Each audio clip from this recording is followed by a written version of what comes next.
Bienvenidos al primer programa del año, el primer programa del año 2018. En estas semanas donde estuvimos sin estar en contacto con ustedes, realmente pasaron demasiadas cosas.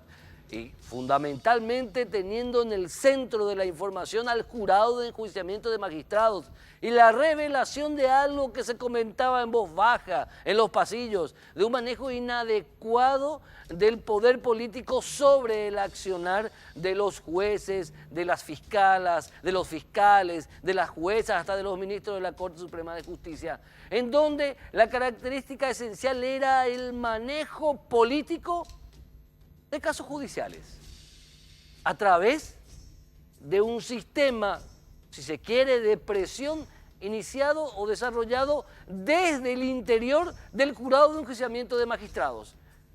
Y se puede decir que la institución no es la culpable, sino los hombres y mujeres que la conforman. Pero no es menos cierto que se ha comprobado en este caso de manera fehaciente que hay que comenzar a repartir las cartas nuevamente en lo que hace a una administración de justicia a la cual todos la necesitamos absolutamente independiente. ¿Y para eso qué hay que hacer? Para eso primero hay que blindar a nuestros administradores de justicia de cualquier tipo de influencia económica, política, de color, lo que sea. En tanto y en cuanto no blindemos absolutamente a nuestros administradores de justicia y a la propia administración de justicia, al propio Poder Judicial, de factores exógenos a lo que marca la ley, a lo que marcan las leyes, a lo que marca nuestra Constitución Nacional que nos hace iguales a todos, esto va a seguir y va a seguir y va a seguir sin importar que hayan o no audios reveladores. Es por eso que nos debemos pasar de lo anecdótico en donde se sanciona de manera justa a los responsables de esta verdadera tragedia para la justicia. Debemos pensar más allá, debemos pensar en qué tipo de justicia queremos. Y lo ideal sería una justicia sin políticos. Una administración de justicia en donde solamente importe la ley y nada más que la ley, en donde solamente importe el derecho del defendido y el derecho del que acusa. Solamente eso hará posible que de una buena vez y por todas tengamos realmente una administración de justicia de la cual nos debamos sentir orgullosos. Porque si, por ejemplo, el Brasil lo pudo hacer tras un proceso largo y doloroso, también lo podemos hacer nosotros. También lo podemos hacer, al igual que otras administraciones de justicia del resto de Sudamérica. Podemos estar a la altura, pero en primer lugar debemos repartir nuevamente las cartas, porque si no, todo va a ser simplemente una revelación de audios que va a costar el cargo a algunos, el suspiro a otros. Sin embargo, todos vamos a seguir presos de un sistema en donde hoy día lo único que vale es la llamada. A la vuelta al corte vamos a hablar de algo también trágico y que en causa justa en más de 9 años de trabajo lo venimos insistiendo.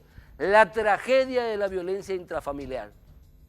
La tragedia del dolor de miles de personas en el Paraguay que son víctimas reales de una penosa realidad social. A la vuelta del corte.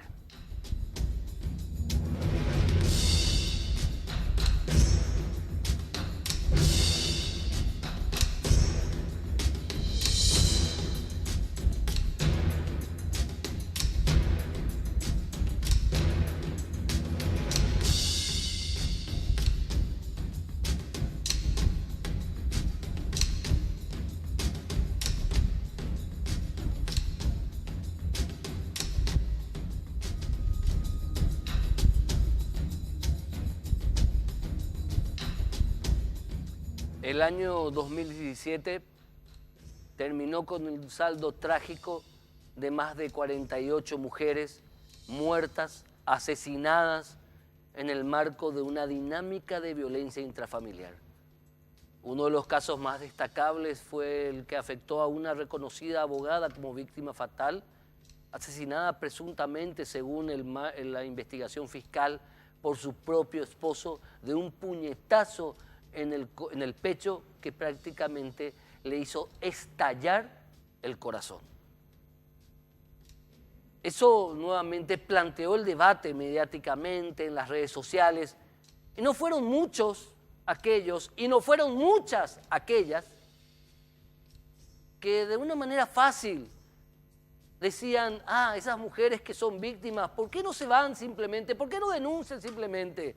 ¿Por qué no le pegan a su agresor? ¿Por qué no se van? Que se vayan, ellas son las inútiles. Incluso muchos prejuicios contra las propias víctimas de este tipo de dinámica de violencia intrafamiliar.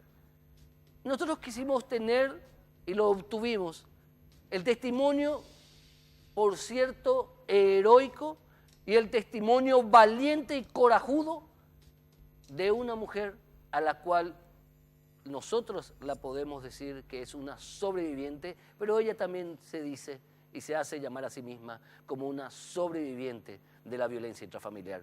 Para más que es abogada, colega abogada, la abogada Angie Aquino. Querida colega, gracias por estar con nosotros y más que nada gracias por venir a querer darnos tu testimonio.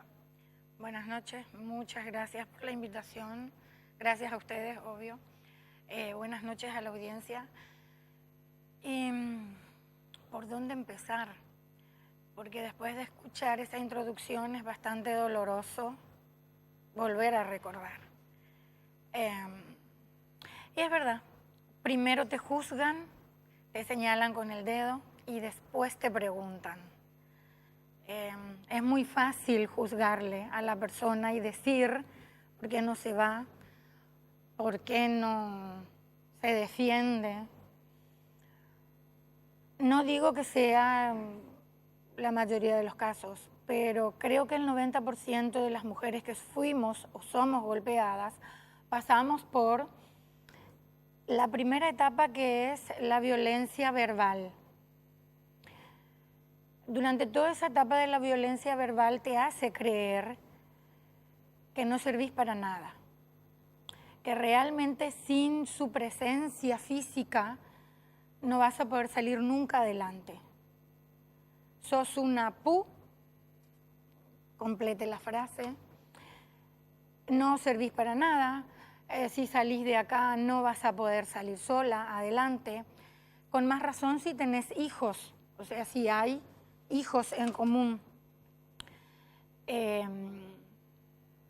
Ese trabajo sistemático que te hacen de carcomerte el cerebro hasta hacerte creer de que realmente no servís para nada y de que si traspones esa puerta no vas a poder salir sola, hace que cuando llegue el primer golpe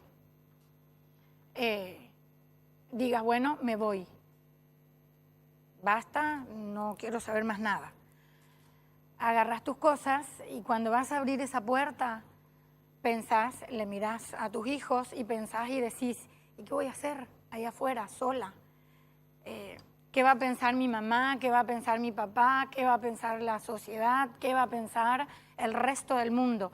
Y no es que voy a pensar yo, porque tu yo se quedó en el último escalón de tus prioridades.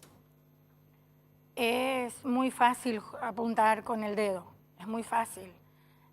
Miles de veces estuve parada en la puerta de la comisaría ya para entrar. La única vez que me senté delante de la persona no era acá. Esto pasó en Posadas, en donde vivía con mi ex marido. Me siento, era un oficial de policía y lo primero que me preguntó fue, y señora, ¿usted qué hizo para que le pegue? No creo que acá sea muy diferente la pregunta. Cuando uno va y denuncia o quiere denunciar, entonces te levantás y te vas, porque es lo que haces. Me levanté y me fui, le quedé mirando, estaba torteada como un boxeador y lo que me dijo fue, Señora, ¿usted qué hizo para que le pegue? Es muy duro. Tenía solamente 18 años, estaba embarazada de 7 meses. ¿De tu primer hijo? De mi primer hijo, que ahora tiene 34. No sabes dónde ir, no sabes cómo va a reaccionar tu familia, porque le ocultaste durante mucho tiempo, meses, de que te pegaba, de que te maltrataba, de que... no sabes, sobre todo, como en mi caso, que mi papá me dijo, no te cases, mi hija, no es para vos. Y de todas maneras, no quise ver más allá. Entonces, es un cúmulo de situaciones, son muchas cosas que se van juntando hasta llegar a lo último. A los 2 días vino un ramo de flores, perdóname por favor, no va a volver a pasar, te juro que no sabía qué era lo que hacía, etcétera, etcétera. Un mes después, a consecuencia de los golpes, nace mi primer hijo.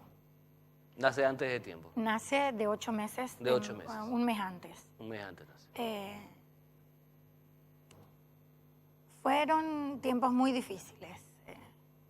El miedo que a uno le agarra, el temor del afuera. El temor del afuera es lo que más cuesta. Cuesta mucho, mucho cuesta. Lo que a mí me hizo un clic fue un día mirarle, pues ya tenía 5 hijos, y muchos dicen, o muchos te preguntan. Permitime un ratito, un paréntesis. La primera vez que te pegó es cuando vos estabas embarazada de 8 meses de tu primer hijo, que hoy tiene 33 años. Pero vos llegaste a tener con este hombre, con tu marido, 4 hijos más. Sí. Quiere decir que estuviste 12... ¿Cuántos años estuviste viviendo con él? 15 años. 15 años. Y durante esos 15 años, ¿continuaron las agresiones? Continuaron. Sí. El 99% de las personas que me conocen me preguntaron por qué te acostabas con él, por qué seguías acostándote con él, por qué le permitías que te... Muchos dicen que violación no va de parte de la persona con la que te casaste, firmaste el papel de matrimonio. En algunos casos, sí, porque si vos no querés que la otra persona te toque, es violación. Por más que sea tu pareja, tu marido o la persona con la que estás conviviendo, como sea que se llame. Creo que dejó de maltratarme físicamente cuando empecé a tener la cabeza adornada de cuernos, cuando ya eran otras, supongo, sus víctimas. Quizás a mis hijos no les guste escuchar, porque sé que me van a ver, y no les va a gustar escuchar muchas cosas. Pero es la realidad de la que el mayor me salvó de morir en manos de su papá 2 veces. Porque el mayor de mis hijos, la última vez, ya viviendo en San Ignacio, acá en Paraguay, me salvó de morir en manos de su papá. ¿Cuántos años tenía tu hijo en ese entonces? Él ya tenía 7 años. ¿Y cómo te salvó tu hijito 8. de 7 años que hoy tiene 33? No, 12 tenía, 12 años. 12 años. 12 años. Se interpuso. Él se interpuso entre nosotros dos. Me hizo correr. Yo me caigo, él me siguió golpeando y él agarra en el patio de la panadería de la casa de mi mamá. Porque mis padres tenían una panadería muy grande en San Ignacio, muy conocida. Y en el patio de la panadería él me siguió golpeando, y él es el que, con mi mamá, es el que me salva. Tenía 12 años tú. Por segunda vez. La primera vez era muy chico, tenía solamente 5, cuando le dijo, déjale ya a mi mamá. Pero me pegaba a mí, me maltrataba a mí, y el sometimiento al que son sometimientos de los cuales cuesta mucho salir. Muchos dicen, ¿cómo con esa educación que te dieron, con esa educación que tenés, con todo lo que, etcétera, etcétera? Pero hay que estar.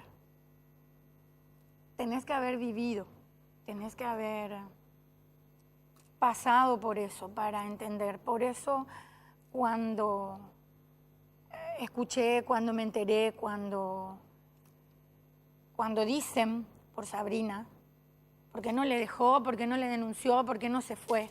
No es tan fácil. No es tan fácil. Es muy difícil de explicar con palabras. Cómo a una le someten. Es inexplicable. Entonces yo sí sé por lo que ella pasó. Yo sí es cierto, mi hija, la única mujer que tengo, porque son 4 varones y una nena de mi primer matrimonio, y tengo un varón más de mi segundo matrimonio. Mi hija siempre me dice, mamá, vos sos una resiliente. Es cierto, las que supimos alejarnos, las que pudimos salir y poder contar nuestra verdad, que no necesariamente tiene que ser la verdad de otra mujer golpeada, porque cada uno de los casos es totalmente diferente. Te puede haber golpeado o maltratado por un montón de razones que vos por ahí decís, y por esa estupidez dejás que te pegue, por esa tontería dejás que te maltrate. Hay que estar, hay que vivir. Y hay una sola cosa que le pediría al Ministerio de la Mujer, al Estado paraguayo, a quien quiera escuchar. Que sean personas que realmente entienden o hayan vivido, las personas que le escuchen a otra que va a contar o va a denunciar, alguien que vivió, porque solamente alguien que vivió o pasó por eso es la única persona que puede realmente decirle, porque la única cosa que nosotras queremos cuando llegas al momento de denunciar es simplemente que te abracen y te digan, andate porque vos sí podés. Trasponé esa puerta, pasá ese umbral, porque sí podés pasar, sí vas a poder salir sola. Es mentira que no podés, es mentira. Sí podés, porque sí valés y valés mucho más afuera con tus hijos antes que adentro con él. Esto pasó hace 25 años atrás. Sí. Estamos hablando de 25 años atrás. Obviamente las heridas nunca sanan de este tipo de situaciones. Fueron 12 años de una vida desde que prácticamente eras una adolescente hasta siendo una joven mujer todavía. El mensaje que podés dejar, vos, doctora, querida colega, después de 25 años de esto, a la mujer que está viendo el programa, al hijo, o hasta incluso el hombre, que es un agresor y que no sabe por qué es un agresor y que también tal vez ese agresor quiere dejar de ser agresor. ¿Cuál es el mensaje mirando la cámara finalmente? Y te agradezco el testimonio, no te interrumpí, yo creo que hice muy bien en no interrumpirte, porque lo más importante es tu testimonio. ¿Qué podés decir, por favor, en cámara? Y que tal vez tu mensaje puede llegar a salvar alguna vida. Que se animen. Simplemente eso. Que se animen a cruzar esa puerta de la comisaría. Hablalo con alguien, contale a alguien que vos creas que te va a apoyar, que te va a... Sincerate con alguien porque muchas veces no querés hablar.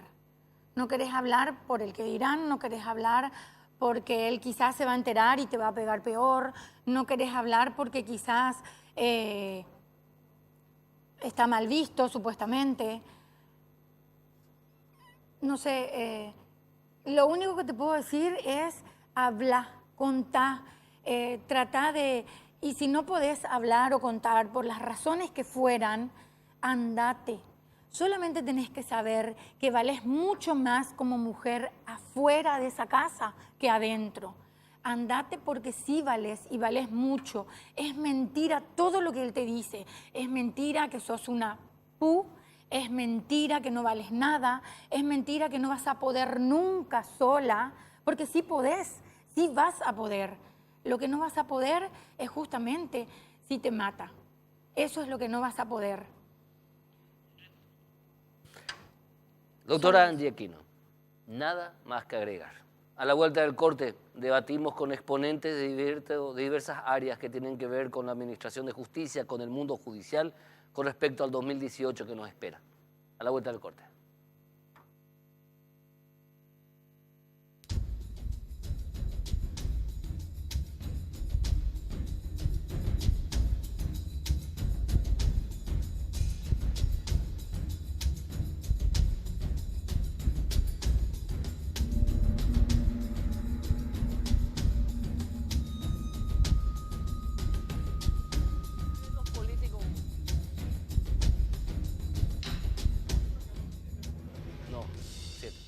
Bueno, las cosas que se dicen fuera de cámara no voy a volver a repetir. Estamos hoy en compañía de personas que representan diversas áreas, lo que hace a la familia judicial, lo que hace la Administración de Justicia. Nos acompaña, por un lado, el doctor Camilo Cantero, juez, pero también miembro de la comisión directiva de la Asociación de Jueces del Paraguay. Gracias, doctor Cantero, por estar con nosotros. La doctora Victoria Acuña, fiscal y presidenta de la Asociación de Fiscales del Paraguay. También el doctor Rubén Galeano, presidente del Colegio de Abogados del Paraguay. Gracias también por estar con nosotros.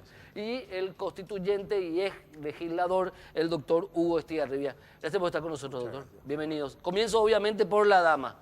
Como corresponde. ¿Qué nos dejó el 2017, en especial en esos 2 meses que fueron intensos del 2017? ¿Y qué nos depara el 2018 para ustedes, los fiscales, doctora Acuña?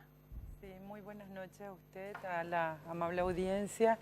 Y en realidad los 2 últimos meses del 2017 fueron bastante intensos en lo que tiene que ver al Ministerio Público, y creo que más que nunca, por todos los hechos que son de público conocimiento, se ha puesto en tela de juicio la credibilidad de la institución.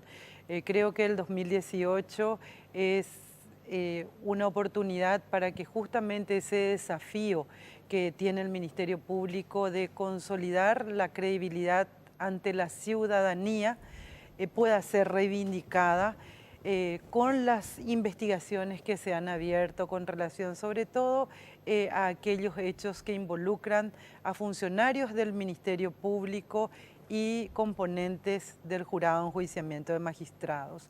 Eso creo que ha vulnerado un poco o ha golpeado a la institución del Ministerio Público, pero consideramos que con las investigaciones justamente se puede reivindicar la credibilidad, porque la gran mayoría de los funcionarios del Ministerio Público no están involucrados en este tipo de hechos.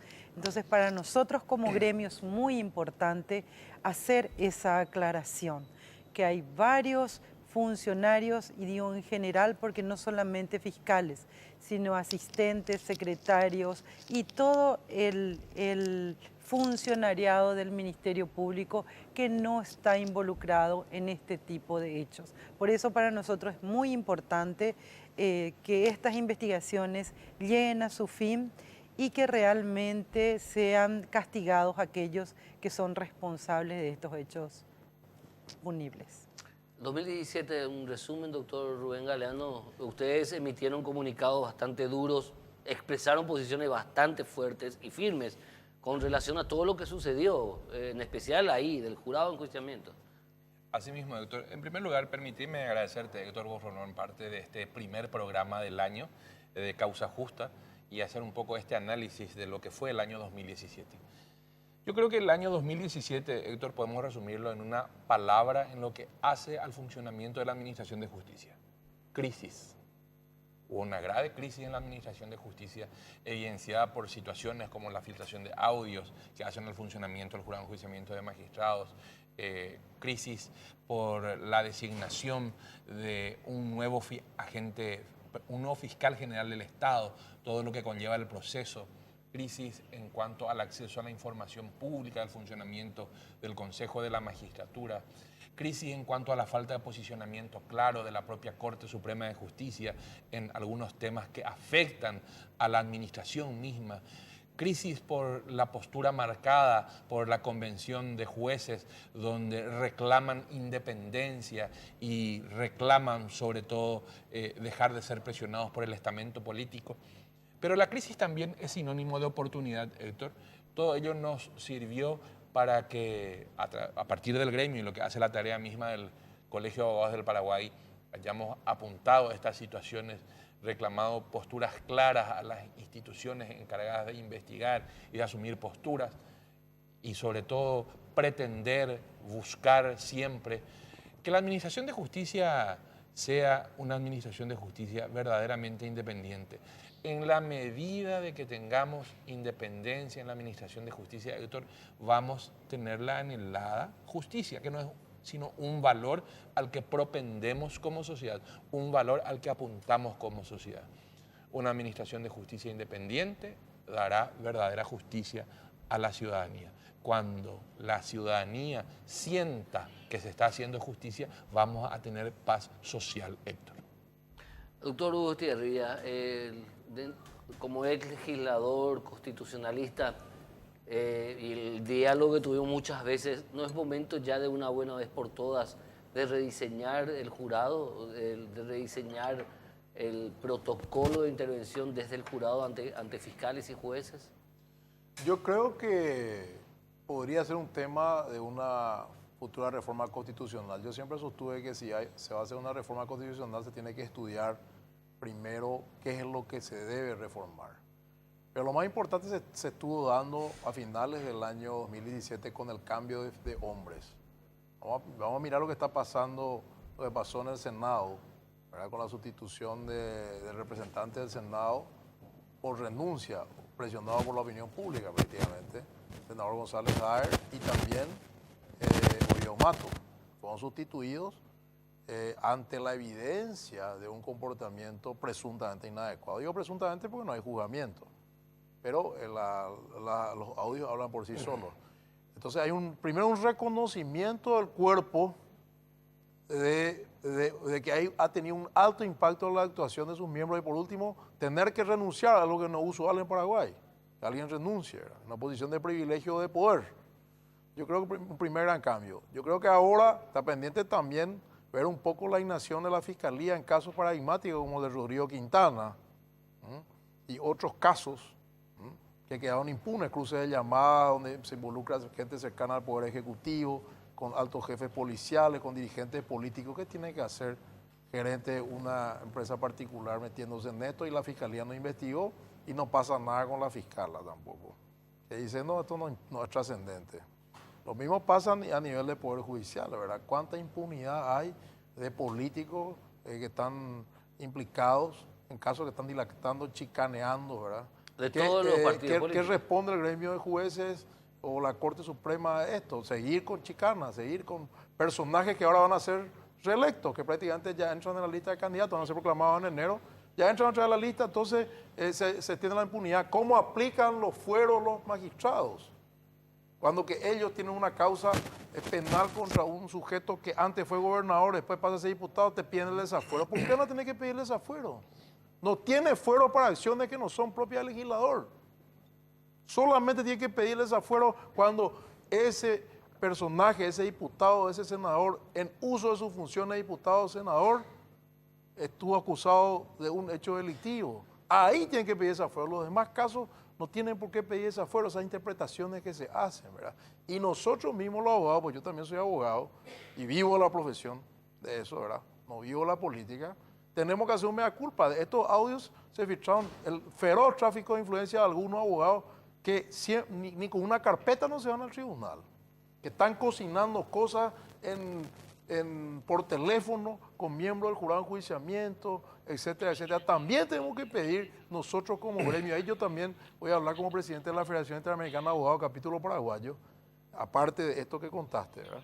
Tenemos que pedir la investigación y casación de la matrícula de estos abogados, ¿verdad? O sea, el corporativismo de abogados, el corporativismo de fiscales, el corporativismo de jueces, el corporativismo de legisladores tiene que acabarse. Doctor Camilo Cantero, Sí. miembro de la Asociación de Jueces del Paraguay. Nosotros en la Asociación de Jueces del Paraguay, todos los acontecimientos que ocurrieron en el mes de diciembre del año pasado, mi querido Héctor, no vienen a otra cosa sino a confirmar claramente la postura de la Asociación de Jueces del Paraguay.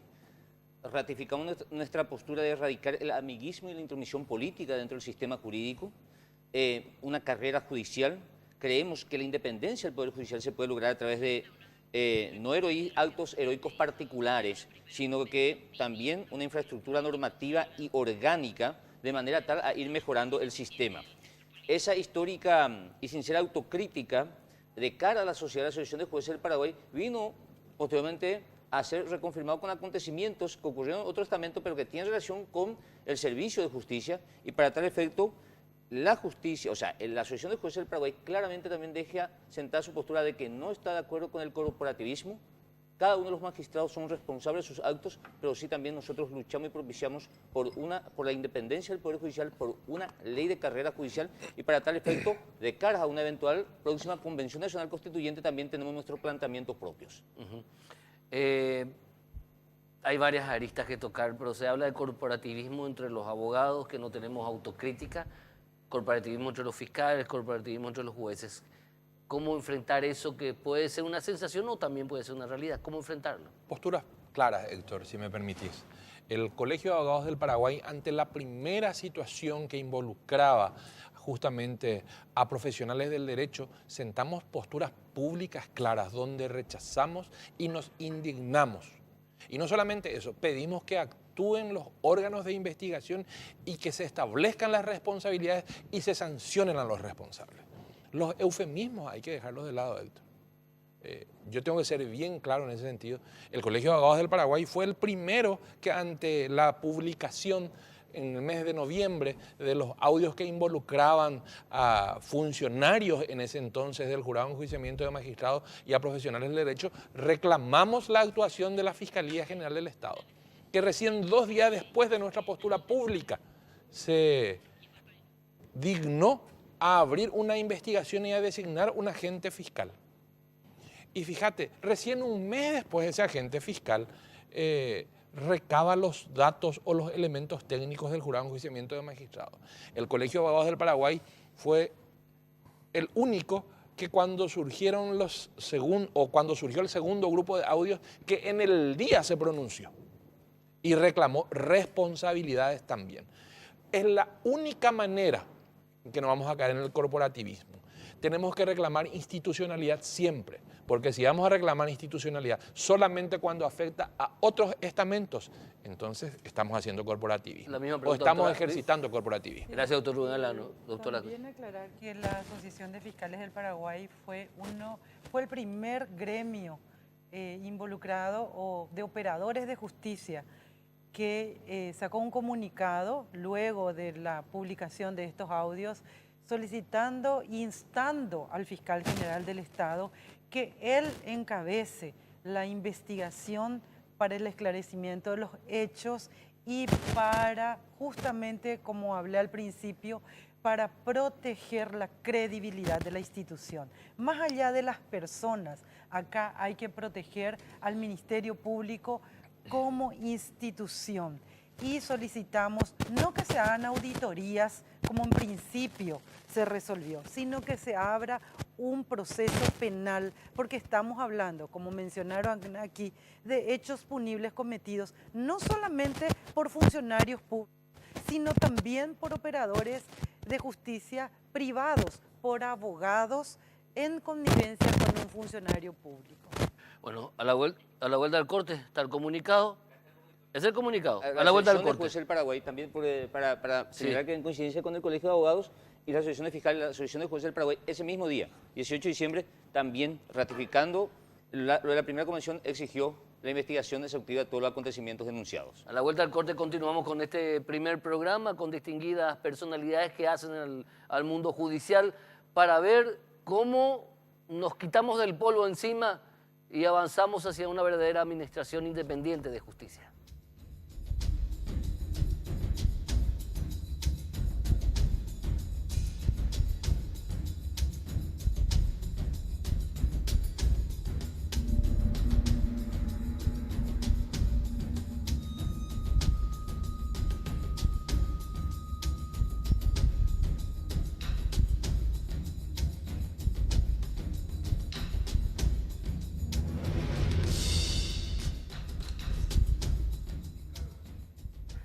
¿Cómo nos sacamos el polo de encima y enfrentamos la dura tarea, la dura batalla de llegar a una administración de justicia totalmente independiente en beneficio de todos? Doctor Hugo Estigarribia.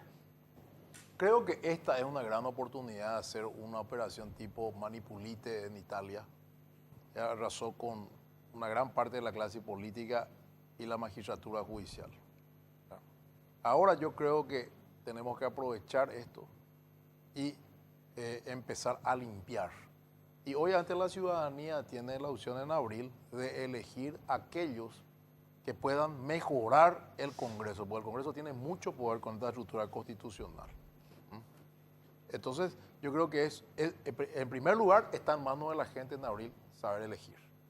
Pero también de los estamentos, yo celebro lo que vine escuchando acá, porque uno de los problemas graves del corporativismo en Paraguay, lo viví yo como legislador, cuando devolvías tu viático que no usaste y te dicen vos te querés considerar un impoluto, o cuando querían regular los honorarios de un senador que litigó porque le demandó civilmente una colega nuestra, y querían que el Senado pague. Ah, vos sos malo porque está en contra del rollete, como se dice, sea fiscal, sea juez, sea abogado. Por eso es importante esta variedad de personas que tenemos aquí para analizar este tema. Tenemos que romper primero el chonguismo, el amiguismo, el corporativismo. Esa fue una de las razones de la creación del jurado de enjuiciamiento de la constituyente. El jurado de enjuiciamiento se crea, y yo estuve en la comisión de redacción del capítulo de Poder Judicial. Se crea porque la Corte no enjuiciaba a los ministros, a los jueces, camaristas y fiscales que no cumplían sus roles. Entonces se creó el jurado de enjuiciamiento, un órgano extra poder. Lamentablemente en la aplicación fueron muchos políticos manipuladores de la justicia con intereses en estudios jurídicos. Entonces tenemos lo que está pasando acá. ¿Ya? O sea, hay que replantearse si tiene que seguir o no la presencia de políticos el día de mañana. O sea, es muy claro, acá tenemos una oportunidad de cambiar porque tocamos fondo. Hace rato que tocamos fondo, pero no se hacía público, ahora es público que tocamos fondo, el ciudadano común también ya sabe que tocamos fondo y es obvio que tocamos fondo. Entonces, hay que cambiar. Doctor Camilo Cantero, por favor. Romper paradigmas anacrónicos, elevar la calidad de nuestra democracia. Elevamos la calidad de nuestra democracia con una justicia independiente. ¿Pero cómo lo con elevamos? Jueces probos, con jueces valientes, devolviéndole a la Corte Suprema de Justicia la función de controlar a los jueces, de sancionarnos. Hay otras propuestas de observar la participación política en los órganos de remoción y de designación de magistrados. En definitiva, el planteamiento está hecho. Coincido plenamente con el doctor Rubén Galeano en señalar que hubo crisis. También se recordó en el quinto punto de los elementos, de los aspectos que él citó, la Convención Nacional de Jueces. Estamos ante una oportunidad histórica. Entonces, también con la doctora Victoria Acuña, de que la gran mayoría no están involucrados en estos hechos, señalando a los funcionarios de la Fiscalía, la gran mayoría de los jueces de la República del Paraguay estamos con la carrera judicial, día tras día, realizamos nuestra tarea, aún cometiendo algún tipo de equivocaciones, con honestidad, con patriotismo, con coherencia, y entonces vemos que la sociedad nos observa con ojos críticos y está muy bien que eso sea así. Entonces, ante estos acontecimientos históricos, ante un momento de la coyuntura histórica de la patria, donde están dadas las condiciones para mejorar el servicio judicial, para reestructurar el Poder Judicial, pues bien, hagámoslo todos los sectores. Doctora Victoria Acuña, la misma pregunta. Bueno, creo que como todas en la mesa coincidimos de que esta es una gran oportunidad para hacer modificaciones. Todos los gremios creo que bregamos por esa modificación. Está comprobado en los hechos que el jurado de enjuiciamiento, si bien en su momento ha sido creado con un fin loable, no ha cumplido ese rol. Más bien sirvió para extorsionar a los operadores de justicia y para elegir, en caso del Ministerio Público, a fiscales que puedan investigar de acuerdo a los intereses de las personas que fueron dentro al jurado de enjuiciamiento. Y en el Ministerio Público aún con más desventaja, porque ningún miembro del Ministerio Público forma parte ni de la elección de los fiscales ni del juzgamiento de los fiscales. Entonces, nosotros consideramos también que este año va a ser un año en el cual verdaderamente se va a tener que decidir si se llama o no a una convención constituyente, y uno de los puntos muy importantes va a ser el ámbito de la justicia y estos dos órganos que forman parte de ella. Doctor Rubén Galeano. Quiero salvar algunas cuestiones, Héctor. Se habló aquí de dos temas importantes. Uno, sin duda alguna, el diseño constitucional del jurado de enjuiciamiento de magistrados y del Consejo de la Magistratura permite que haya mucha presión política sobre los operadores de justicia, es decir, agentes fiscales y magistrados. No obstante, quiero rescatar una frase dada hoy, o una palabra, valentía.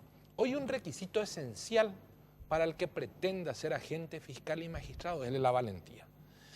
Magistrado y agente fiscal que no esté en condiciones de jugarse el cargo en cada resolución que firme, no está a la altura de los requerimientos de la ciudadanía. ¿Por qué? Porque es evidente que se permite o la estructura permite esa presión. Y quien no esté en condiciones de asumir, de enfrentar esa presión con valentía, yo creo que no está a la altura de los requerimientos de estos tiempos de nuestra historia político-jurídica. Ahora bien, hay que decir también que podemos cambiar un montón de veces el diseño de las instituciones, las normas que reglamentan su funcionamiento, y si no tenemos hombres y mujeres valientes, de nada tampoco va a servir. Un solo ejemplo de cuando tal vez se quieren hacer bien las cosas. El 20 de diciembre del año pasado recibimos la invitación por primera vez en los 25 años de funcionamiento del Jurado de Enjuiciamiento de Magistrados desde el Colegio de Abogados del Paraguay. Recibimos la invitación de su recientemente electo presidente, el profesor Cristian Daniel Kriskovich, abriendo las puertas al gremio y diciendo: vengan, lleven los datos que requieran, propongan soluciones, apunten los inconvenientes, que aquí no estamos para apañar a nadie. En 25 años fue la primera vez que nos invitaron al gremio de abogados. Siempre se invitó al gremio de magistrados, al gremio de agentes fiscales, pero fue la primera vez que se invitó al gremio de abogados para decir: traigan sus cuestionamientos, pero también traigan las soluciones que proponen. Entonces, Héctor, vamos a tener independencia en directa correspondencia en que haya valentía de jueces y agentes fiscales. Después quiero apuntar también algunas cuestiones de la propia Corte Suprema de Justicia, si es que tenemos todavía tiempo para hacerlo. Tenemos en realidad una última ronda de preguntas, porque los dejo hablar, porque es importante escuchar la opinión de ustedes, ¿verdad?, que representan tan adecuadamente diversos ámbitos de lo que hace nuestra Administración de Justicia. Y la pregunta es la base de nuestro editorial: ¿cómo nos quitamos de encima cualquier tipo de influencia extrajudicial, política, económica, de cualquier tipo? ¿Cómo vamos a salvar a la justicia de estas influencias? Doctora Victoria Acuña. Sí, creo que el doctor mencionó ya con valentía. Las presiones siempre hubieron, en todas las épocas. Probablemente hoy se hace pública las presiones de las cuales hemos sido objeto todos los operadores de justicia, y en prueba de ello es que inclusive la Asociación de Fiscales tiene una acción de inconstitucionalidad contra la ley del jurado del año 2009, que hasta la fecha no fue resuelta. Entonces, lo que consideramos es de que las presiones siempre existieron y seguirán existiendo, pero más allá de ellas, lo que no tenemos que permitir es que las decisiones por parte del Ministerio Público estén influenciadas por aquellas presiones, y que todas las resoluciones estén fundadas en lo que establece la ley. Mientras ese sea nuestro bastión, únicamente así podremos conseguir, por sobre todas las cosas, representar a la ciudadanía, porque el Ministerio Público lo que hace es representar a la ciudadanía ante los órganos jurisdiccionales. Creemos que la ciudadanía merece que los representantes de la sociedad tengan esa valentía para estar exentos de todas las presiones de cualquier ámbito, porque usted habló de presión política, existen también presiones del ámbito religioso, del ámbito de la prensa, existen diferentes presiones, entonces las resoluciones o las decisiones que se toman tienen que estar ajenas a ese tipo de presiones. Muchas gracias, doctora Victoria Acuña. Doctor Camilo Cantero. Resumo mi participación en algunas frases que fui anotando con el aporte de cada uno de los distinguidos componentes de esta mesa. Primero, justicia eficiente y transparente no ajena a la realidad social.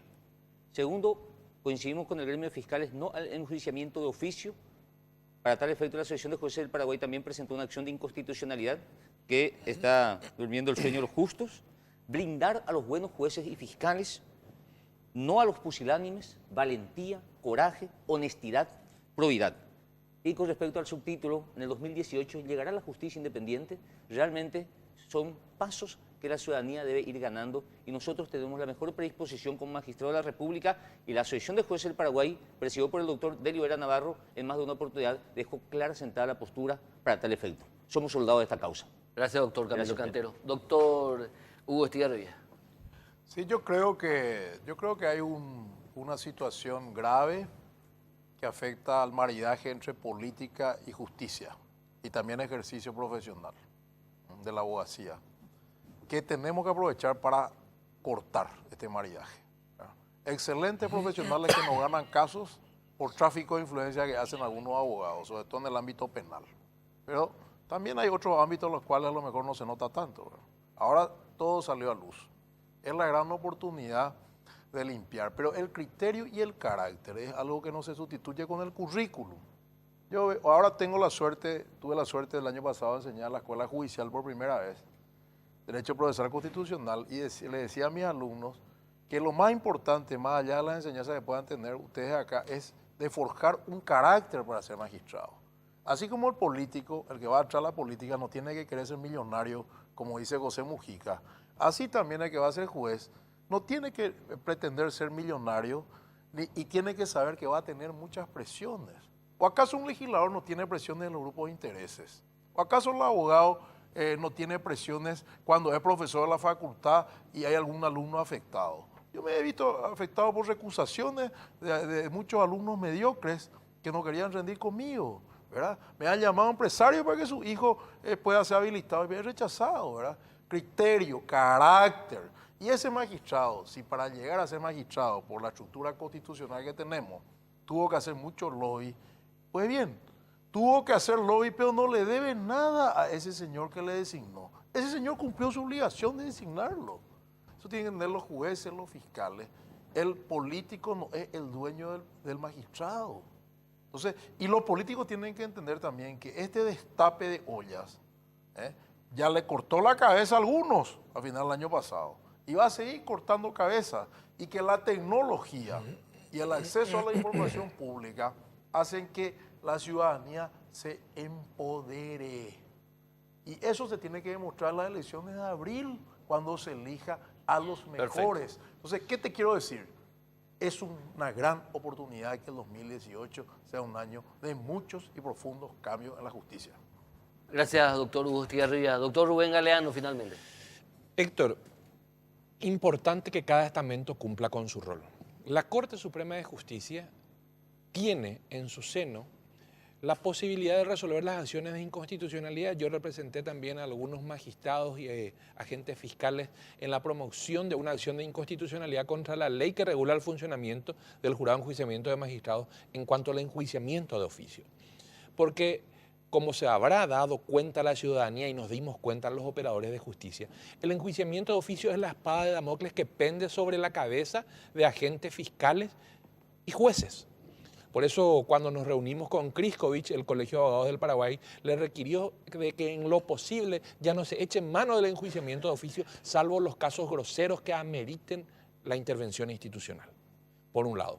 Por otro lado, crisis, sin duda alguna. Crisis en el glosario de la cultura oriental se escribe con dos caracteres: problema y oportunidad. Así como evidencia esta crisis los problemas que tenemos en la administración de justicia, es también la gran oportunidad que tenemos de sanearnos. Pero finalmente, Héctor, y creo que ya hemos echado mano de esta frase en más de un supuesto, el hombre es la medida de todas las cosas. Mientras no tengamos hombres probos y valientes, vamos a seguir en lo mismo. Y es momento de que los hombres que están a cargo de la Fiscalía General, de las fiscalías a cargo de las investigaciones, de los jueces a cargo de intervenir en los casos, de la Corte Suprema de Justicia, estén a la altura de los requerimientos y sean lo suficientemente valientes de fijar un nuevo rumbo para la administración de justicia. Doctor Rubén Aleandro, muchísimas gracias. Espero que estas acertadas apreciaciones de estos distinguidos invitados en el primer programa del año 2018 sirvan para sentar la base de un debate serio que vaya más allá de lo que resulte de la revelación de estas grabaciones, porque si vamos a seguir escondiendo con mucho ruido la basura bajo la alfombra, la basura va a seguir oliendo mal en su momento. Que tengan un excelente resto de jornada. Nos encontramos el próximo domingo.